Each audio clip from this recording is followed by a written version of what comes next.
রাহিম তীব্র তাপপ্রবাহ ও এসডিজি অর্জনের লক্ষ্যে বাংলাদেশ ছাত্রলীগ কেন্দ্রীয় কার্যনির্বাহী সংসদের নির্দেশে নেত্রকোনার তরুণ ও ছাত্র সমাজের সমন্বয়ে আজকে নেত্রকোনা জেলা ছাত্রলীগের এই বৃক্ষরোপণ কর্মসূচি বৈশ্বিক যে জলবায়ু পরিবর্তনের যে বাস্তবতা, সেই জলবায়ু পরিবর্তন মোকাবেলায় বাংলাদেশ ছাত্রলীগের নির্দেশনায় আজকের এই বৃক্ষরোপণ কর্মসূচি। আমি বিশ্বাস করি যে এই বৃক্ষরোপণ কর্মসূচির মাধ্যমে নেত্রকোনার তরুণ ও ছাত্র সমাজ প্রত্যেককে নিজেদেরকে একজন পরিবেশ কর্মী হিসেবে গড়ে তুলতে পারবে এবং বৈশ্বিক জলবায়ুর বাস্তবতা মোকাবেলায় যে চ্যালেঞ্জটুকু, সেই চ্যালেঞ্জটুকু মোকাবেলা করতে পারবে।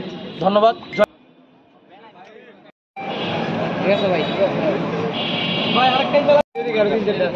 সামনে দাদা নয় ভাই।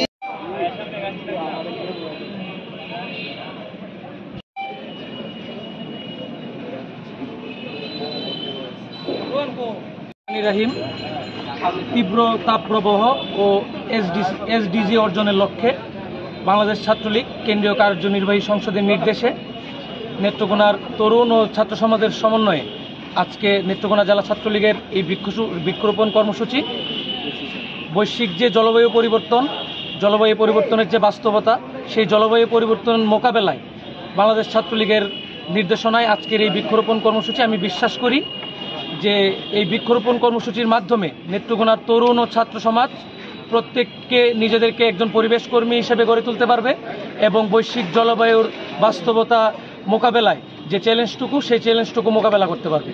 ধন্যবাদ।